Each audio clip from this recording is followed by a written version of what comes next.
Gabriel Ramirez, Pro Wrestling Revolution, and LuchaMasks.com.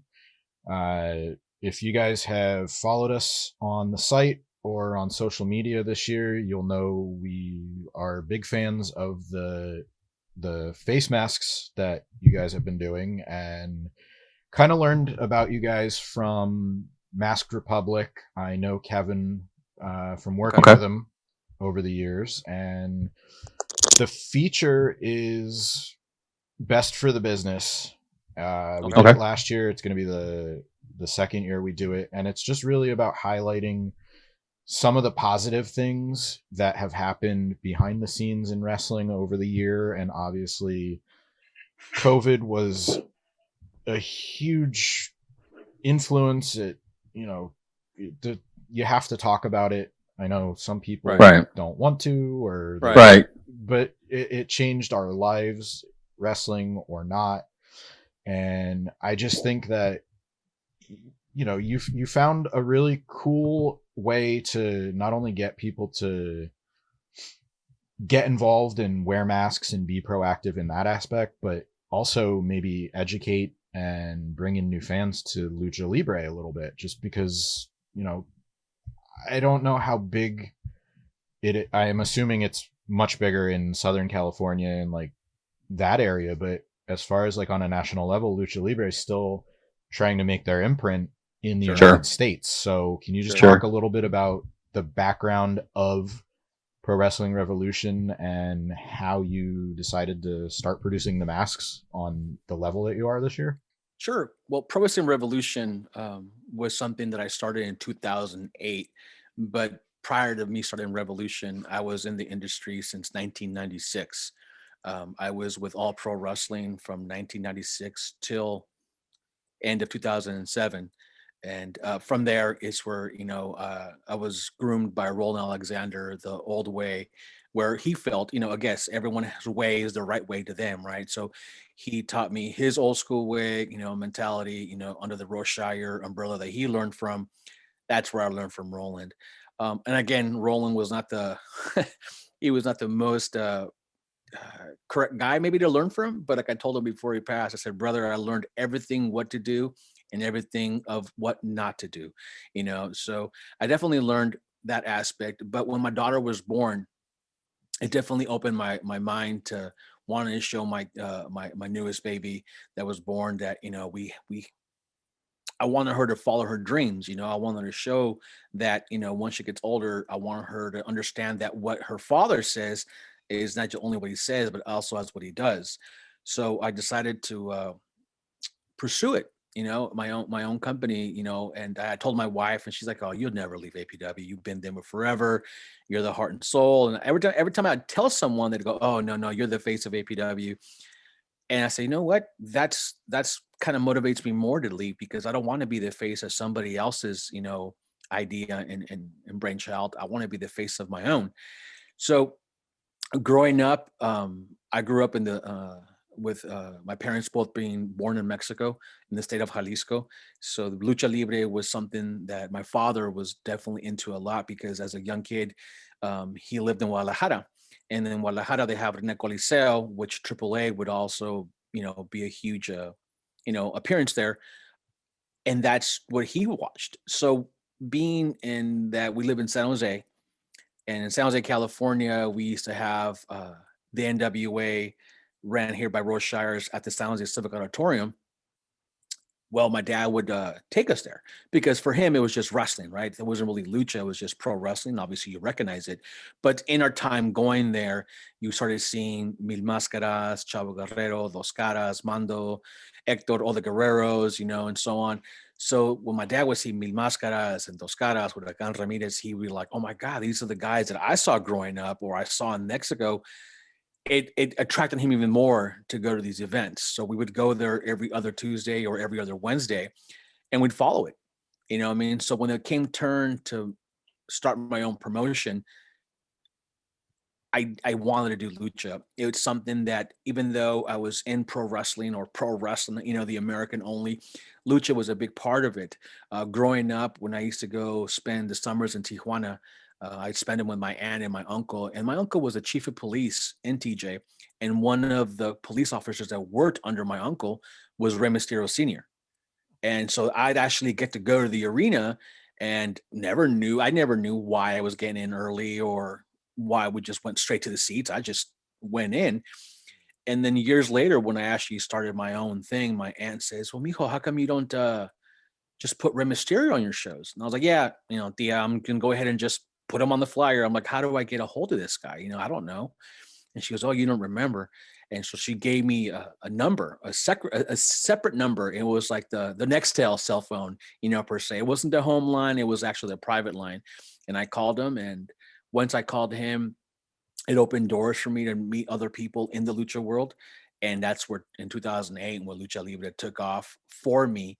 But it's been an educational, and it still is, it's educational process, because working in the world of lucha is nowhere near the same how it works here in the States when you book talent. So I've been learning, the lucha, do's and don'ts and projects, and how we're seen in their eyes from Mexico to the United States.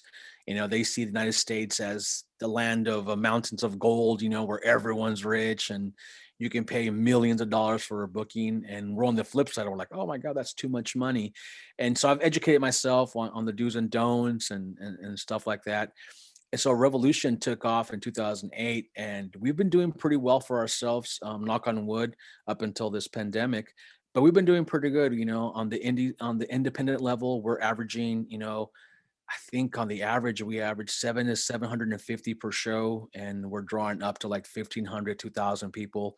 Our highest draw was about 3,000 people at one point, and we're doing shows uh, in conjunction with like Major League Soccer, Major League Baseball, minor league baseball, MLS for the San Jose Earthquakes, because for the majority of the time they're bringing us for like Latino Heritage Month and so on.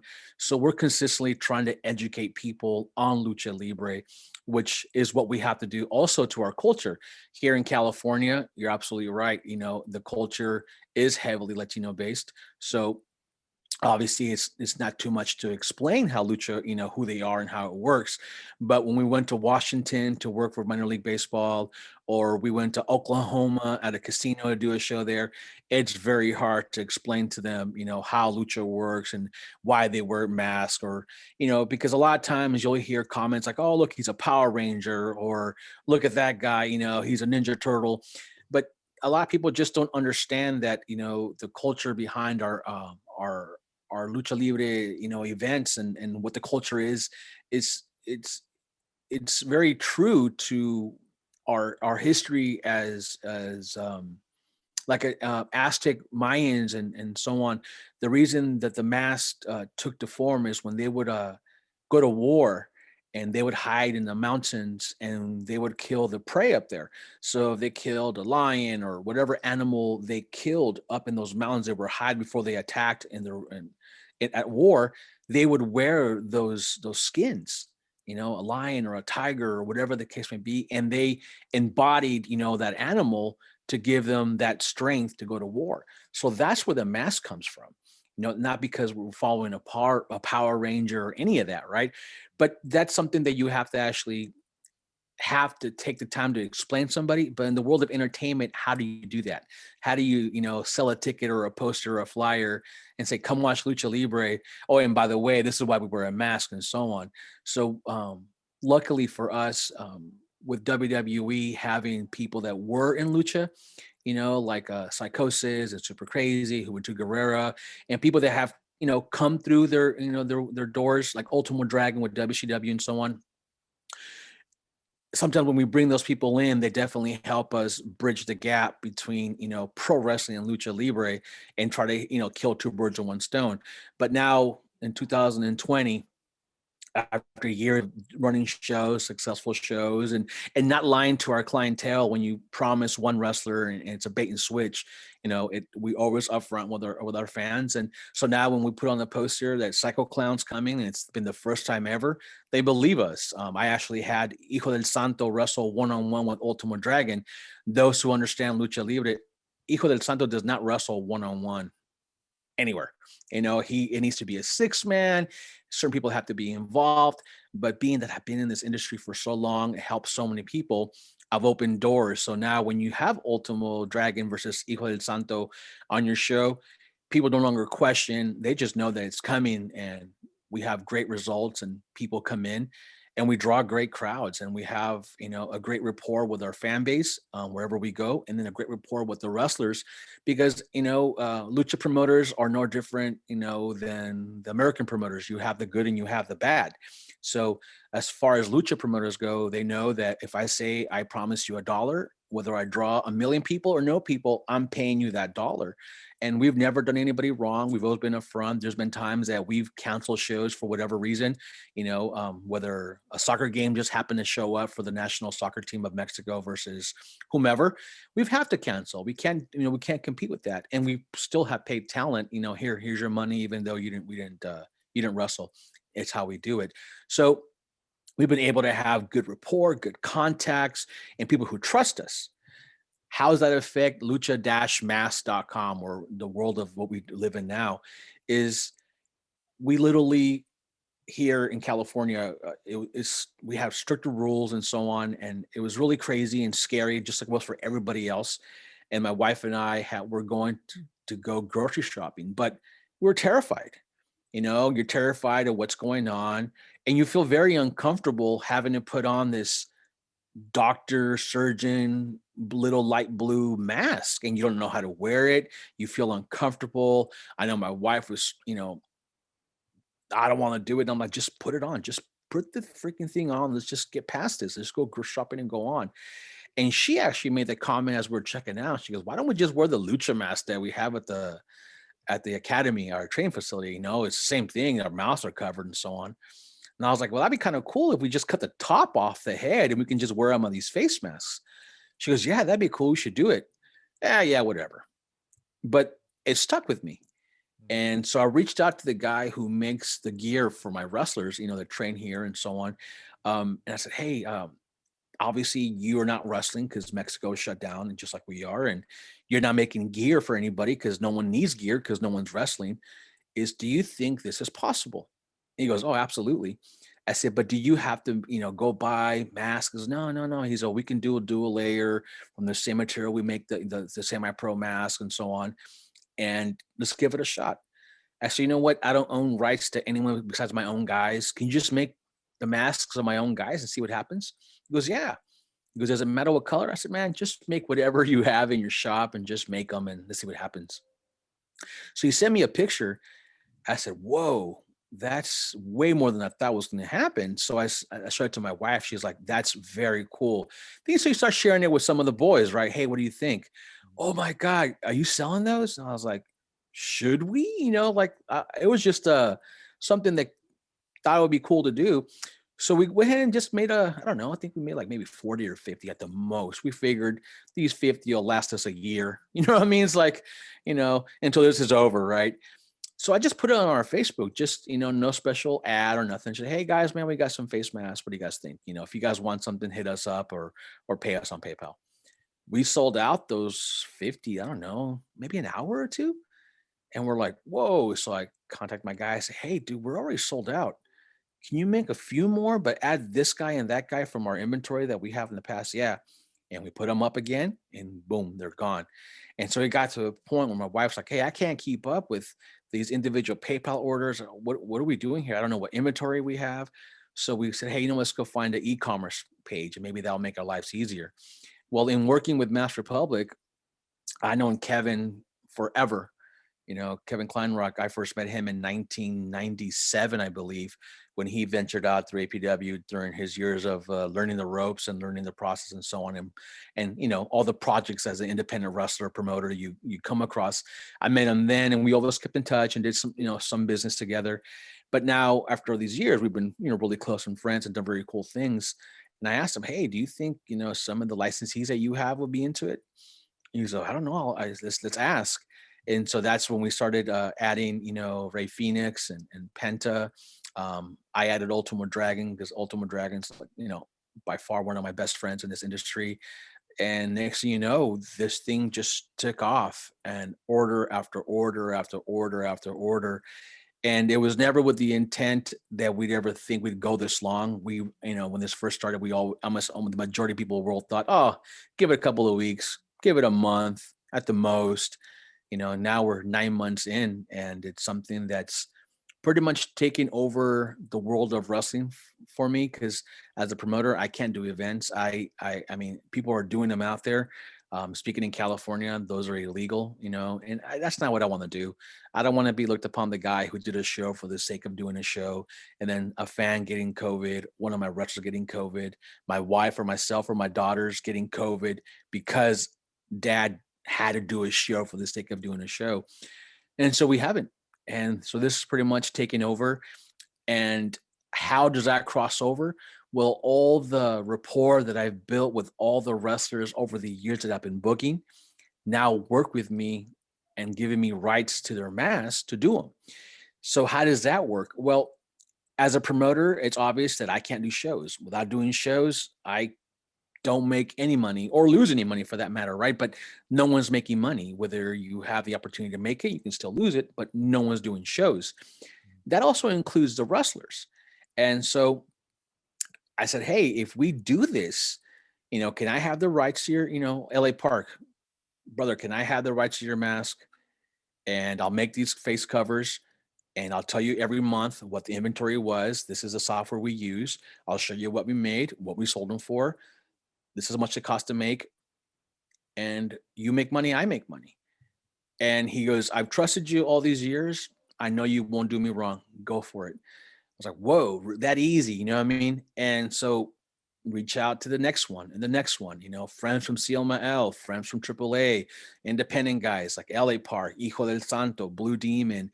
And then it just took off where instead of me having to look for people, they were reaching out to me and say, hey, is this cool? Are you into, can I do it too? I was like, yeah, absolutely. So every mask that you see on lucha-mask.com, all those masks have money that goes out to that wrestler, whether he's in Mexico, whether he's in the States, doesn't matter. Everyone gets a cut, because that's the only way they're going to generate any money, so maybe the bigger stars can say it replaces their bookings, and some of the smaller guys maybe replaces their bookings or their merch sales. I mean, we do stuff again from like Hijo del Santo, Blue Demon, LA Park, Lucha Brothers, all the way to independent guys here in the States, or talent from Impact like Ace Austin or TJ Perkins, and now working with Nerds Clothing, we also manufacture the New Japan masks.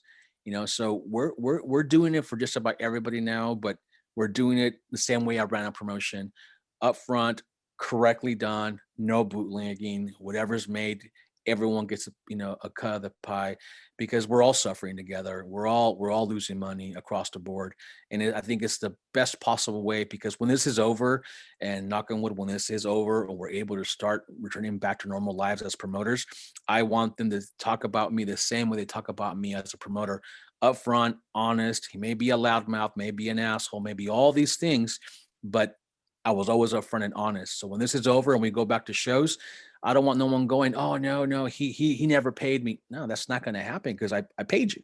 You know what I mean? So the same rapport by giving you work as a promoter and booker helped me to continue to solidify my friendship with these guys. Well, during the downtime, I've been able to maintain that. And at the same time, it gets overlooked. People are wearing masks and in turn where maybe some of them wouldn't be wearing masks because it is the light blue and they don't want to feel weird, like my wife and I felt weird. But when you can put on a mask, with a skull on it or so on, it's different. It's kind of like that Aztec warrior in the mountain. When you put on that bear cover or eagle, whatever that stuff you took to go to war, you feel that way when you put on a face cover that has, a LA Park or a Cero Miedo and so on. You feel kind of different, and now 9 months in, it's fashion. I am 100% convinced this is fashion. It's a new hat, the new lids of people buying hats to match their clothing, to match their shirts of sporting teams. It's no different than sneakerheads who buy sneakers and maybe don't even wear them. It's a new thing. And I get a lot of pictures on Instagram and so on when they tag me and they show me, oh, look, man, these are 50 that I have. Some I haven't worn, some are still in the packet, some I'm going to keep as collector's items. It's taking a whole new identity for itself. And I'm not going to sit here and tell you that I invented it and I knew it was going to happen. No way. It was only for something to help us pay for bills because separate from a promotion, I also have a training academy where we train students lucha libre, and we've had trainers like Super Crazy, Juventud, Lady Apache, Skyde, great top quality tier trainers and names in our lucha world that were training my students, but now I can't train no more, and my landlord says, hey, exact words were, this pandemic is not my fault. You still have to pay your rent. Wow. Good. How do I do that? you know and and and as realistic, you know of a bomb that was to be dropped on me saying, hey, I don't care, the pandemic is happening, you still got to pay me. Mhm. It's reality and it's happening all over the world, so there's no way I could just stay here and go, yeah, let's cry foul. And so I got off my ass and started this. And once I started seeing that it was taking off, I reached out to, news media sites, all the people that used to contact me to run stories, like when WrestleMania was here in the Bay Area, that come to my academy and film stuff. I reached out and said, hey guys, I need help. Would this be a valuable story to you guys? And one reached back, which was NBC here in the Bay Area, and they're connected with Telemundo, which is a Spanish broadcasting network. They picked up the story. They came out to my academy, filmed, and it took off. It took off, and all the media outlets in different states picked it up, which then NASCAR picked it up because someone that worked at this town knew this person. And then we did something with NASCAR where we did, something for their driver, who was obviously Latino, and we did something for him, and then we did a marketing tour with them, and then this happened. Everything has snowballed to what brings me here today. And every day it's insane, that I spend more time now on mask designs and new ways to approach it. And we even make like Santa Claus face covers. And I feel like I'm a little hot topic trying to stay with the trend and create things that people are going to want to wear, whether it be an ugly sweater or the brand new Penta face cover that we created, wherever the case may be.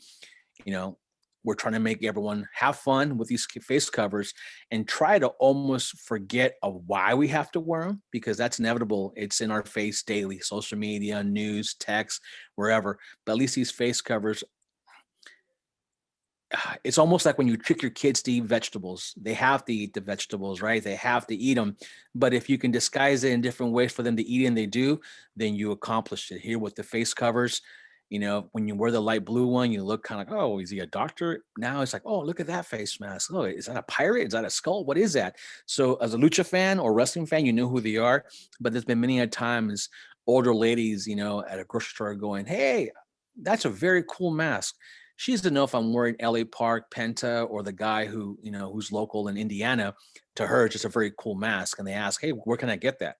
So there we are, my wife and I, no matter where we go, we got these little business cards. Oh, we make them here, capacity business card. So it's grassroots for us still, and no matter where we can, as safely as possible. The grassroots way, social media ads, everything that you would think as a promoter we do, we took everything that was made successful for us in promoting events, we carried over to these face covers. Yeah, I think you hit on a really good point, too, actually, where you said it's more about being a fashion statement. And Correct. I can say from personal experience, like I have the red, I don't remember the name, but it was the Pentagon. It was the second mask. The Red Dragon, yes.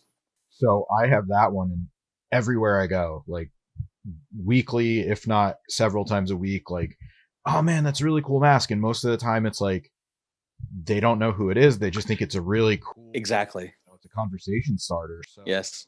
Can you imagine walking into a bar now and going, hey, hey, where'd you get that mask at? Oh, leave me alone. Leave me alone.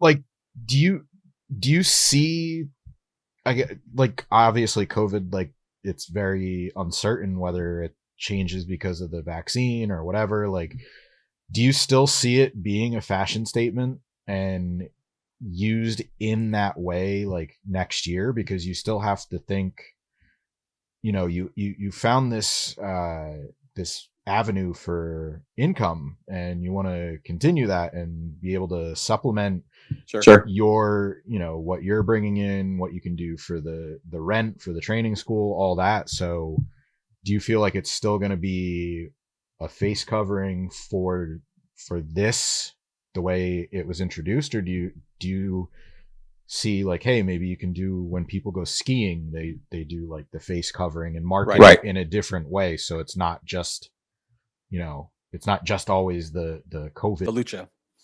Absolutely. No, I mean, I think when we first started this, it was actually needed, right? Because there was no face masks in certain areas. There were not enough to go around, or, in the very beginning, at least here in California, we were told, no, no, no, no, don't wear face covers because we don't have enough. We need them for first responders.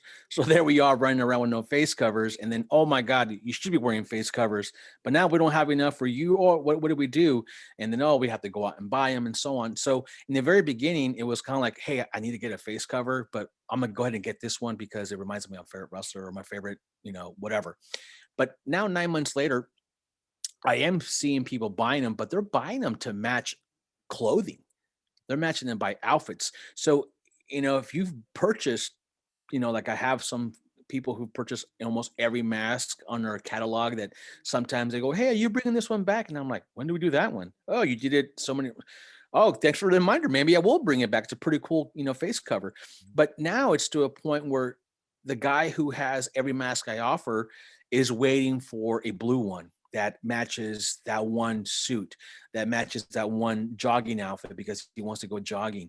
A perfect example of that is there's a lawyer in Kansas, and I won't say his name, I can send you links. So, a lawyer in Kansas who buys masks that match his suits when he goes to court as a lawyer. So he goes, hey, I'm gonna buy that pink one because I have a pink tie or a pink pocket square that matches something. And at first I was like, yeah, good luck. And he started sending me pictures of him in court, like, I'm like, oh my God, is this really you? Like, yeah.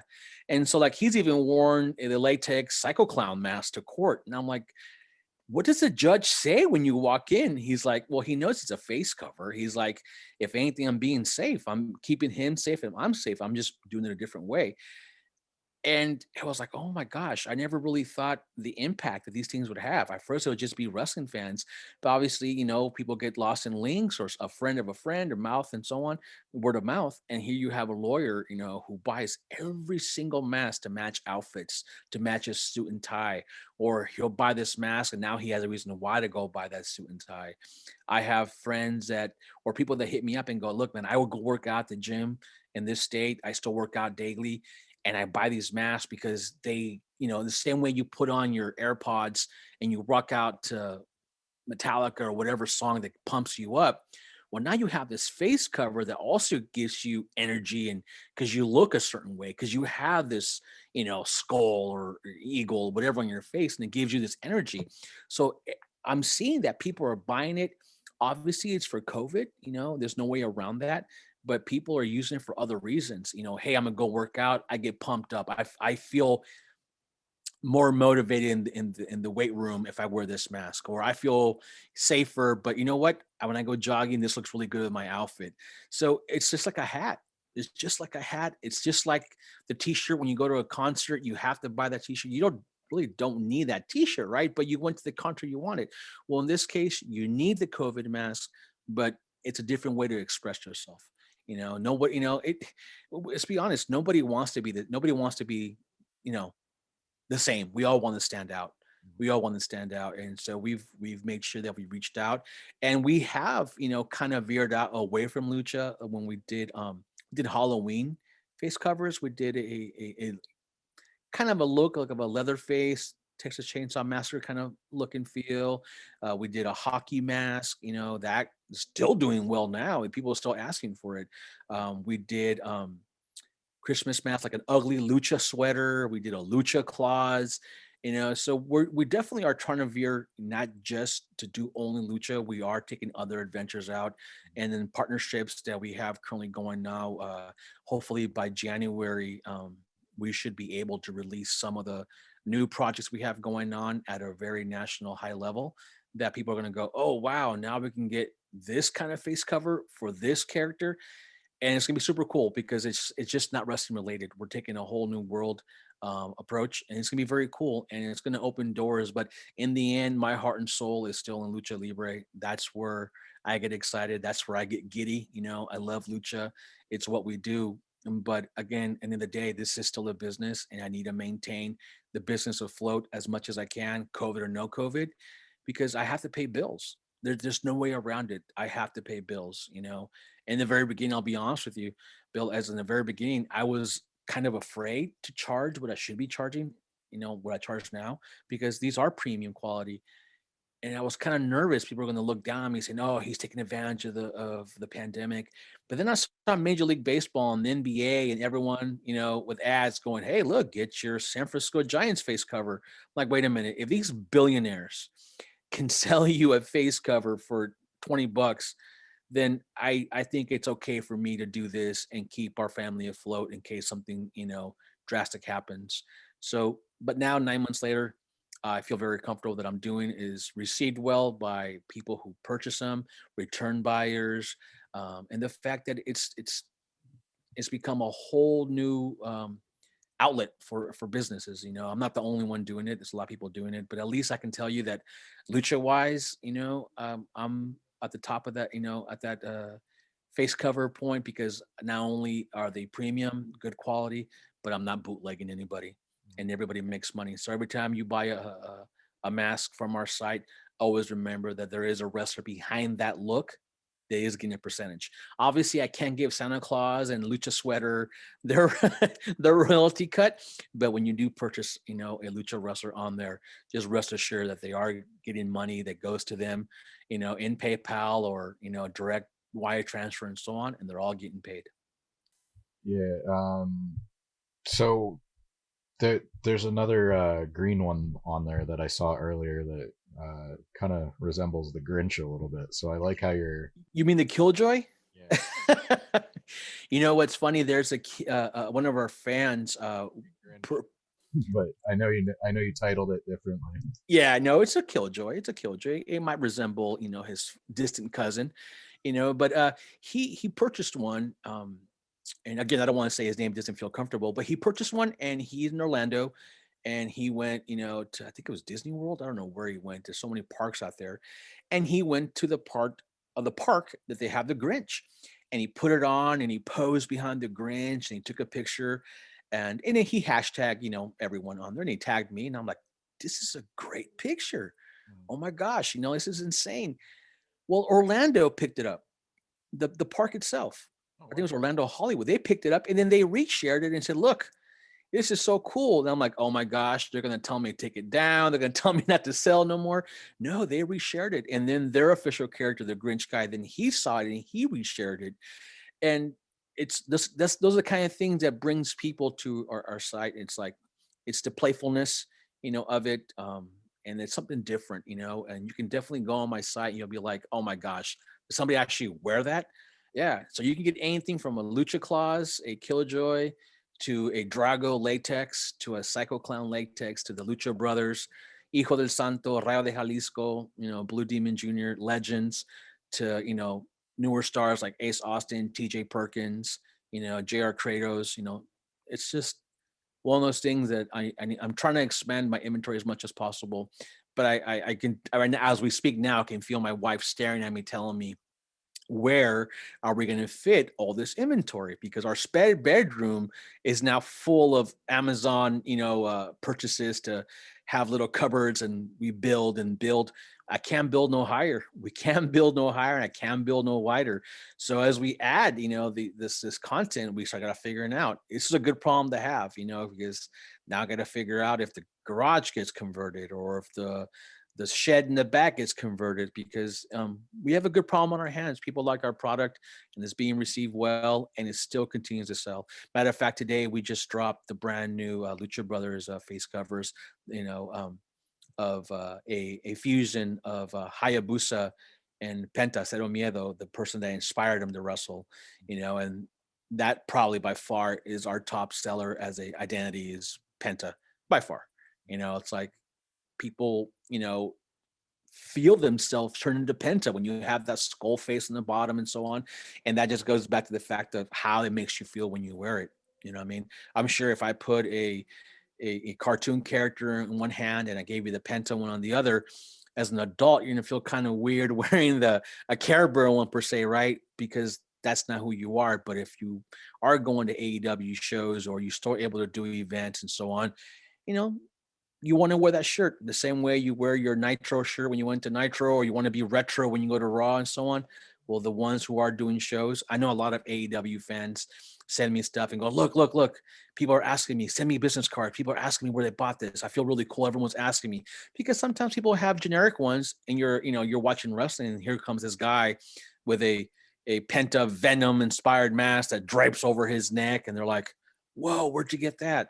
So it's been very cool. We're getting fans from all over, repeat buyers, new fans, and that's the most important thing. In order for the last 9 months, and we started business out of nothing, out of a whim, and to now make it a full-time business, we're very blessed and we're very lucky, and I'm very blessed to be respected in the world of lucha and to have friends like Kevin Kleinrock at Mass Republic, and friends in the lucha world who respect and give me opportunities, and people like you who give me a soapbox to say, hey man, this is what we're doing. Hopefully, you check us out and enjoy what we got going. So it's been very lucky.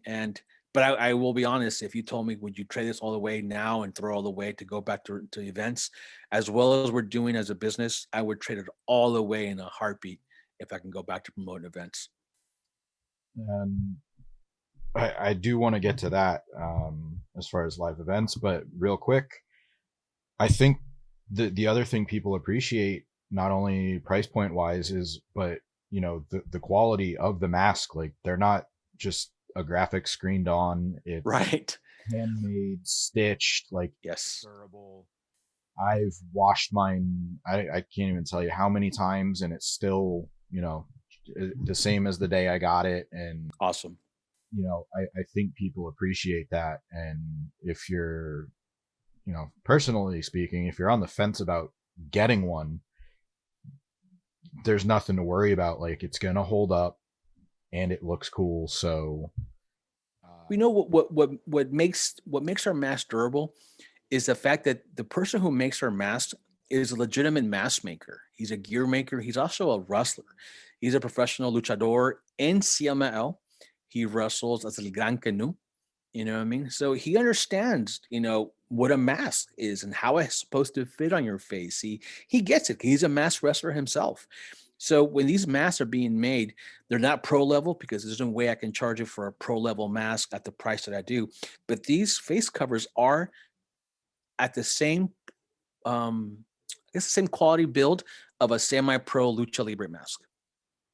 They're dual layer. It's lacquer and nylon. So it doesn't give you acne. It's not scratching your face and making you feel uncomfortable.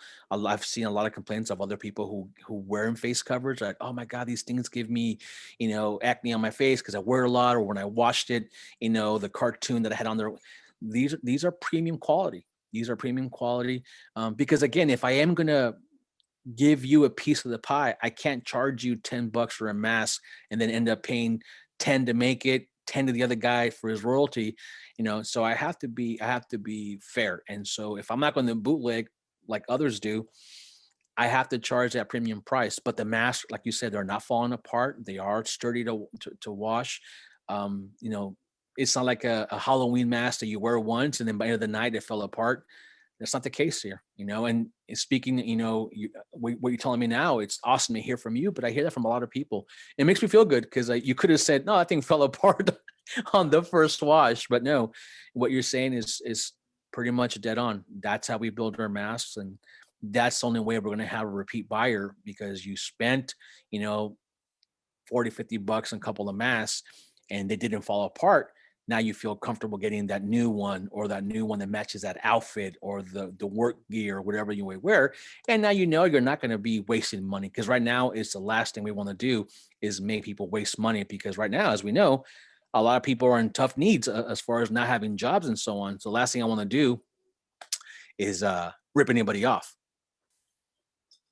Now, I want to go back and talk about, well, go back, look ahead uh, to the future. I mean, obviously, we talked about, keeping this business afloat, but do you have any sort of direction or any kind of plans to resume live events or any kind of timeline? Like, I know it's very very fluid situation and it changes with your local government, but Yeah, you know, right.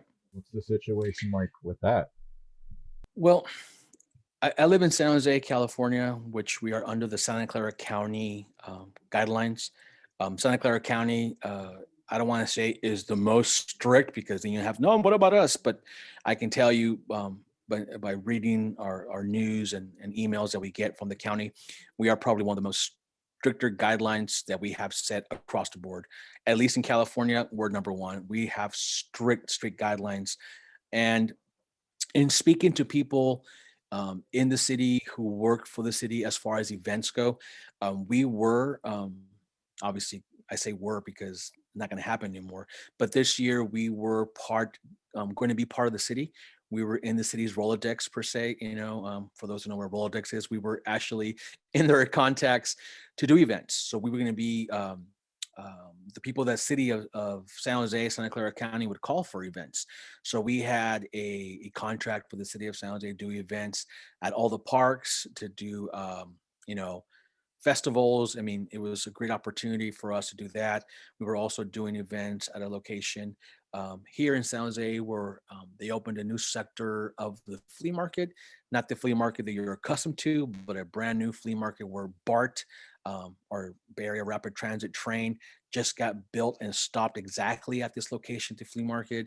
It's very high end, very food truck, very modern, so we had a lot of stuff going on for this year. I think we had about 40 to 50 shows planned this year, and everything's gone.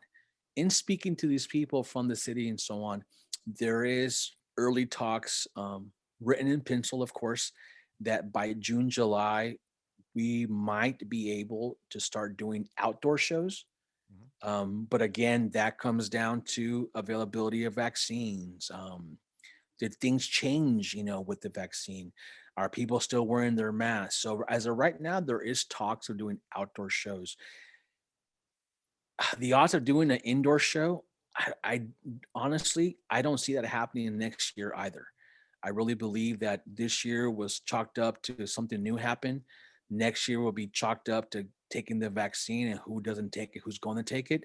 And then the following year, herd immunity and have a better opportunity to do indoor events. But, who knows? This thing changes daily. It changes daily, new reports, new vaccines. Obviously, news today, there was a new vaccine being released in the next week, separate from the one that already has been released by the FDA. And I believe there's two, three more that are still being worked on. So who knows? We're going to be at, next year at some point. But entertainment wise, I think we've taken the biggest blow by far. Wrestling, little leagues, everything that falls under that entertainment, brand has taken that huge hit. The only ones that are still alive are NFL and Major League Baseball and all them who continue to have events.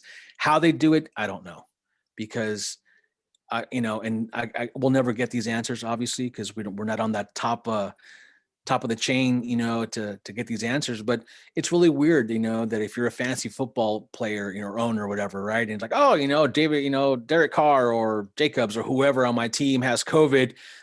He'll be back next week. We take it so lighthearted that they got COVID because they come back every other week. But yet my grandfather passed away from COVID. It took 2 weeks for him to die. So I'd like to know how that works someday.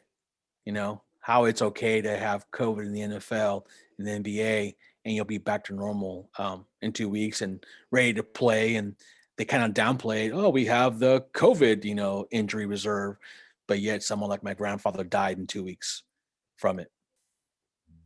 Uh, You know, there's, first, I'm sorry to hear that, and there's a lot to figure out. I think for everybody, but I think to until we get to figure out what's next, whether it's live events or any respective business. It's good to see that you found a positive outlet and a way to, keep contributing to your family, the people Yeah. you work with. You guys can support Pro Wrestling Revolution through It's Lucha Dash masks. dash luchamasks.com with the hyphen. Yes. Tons of cool stuff. I check all the time, but if you have a favorite wrestler, go check out. There's more all the time. You guys are doing a really cool thing. Thank you. We said it started as a necessity, and now it seems like a fashion thing and like a cool discussion, a conversation starter. So I look forward to seeing what else you guys have, and thanks very much for your time. Before we go, I know you got to go and you're very busy, but I would definitely be upset if I didn't get a chance to put that out there.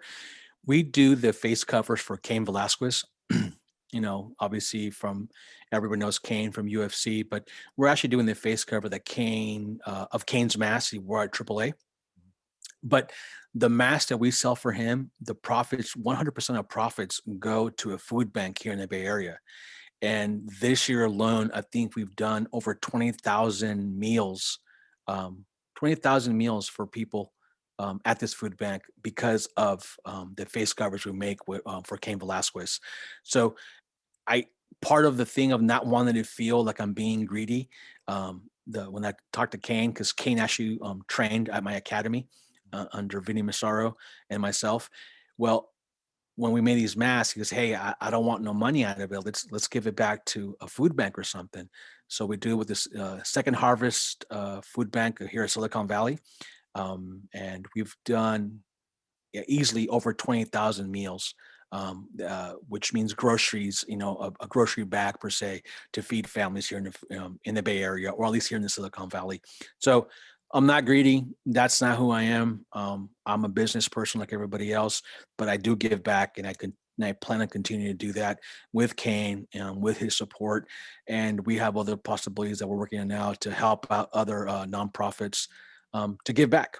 I believe we have to give back because what goes up must come down, right? So I definitely want to be that guy that gives back, because I'd never want to be looked upon greedy, and I want to be able to leave a legacy for my kids. I want to leave a legacy for my daughters to step in and be able to step in, hit the ground running without no one ever telling them that their father wasn't honest or upfront or anything.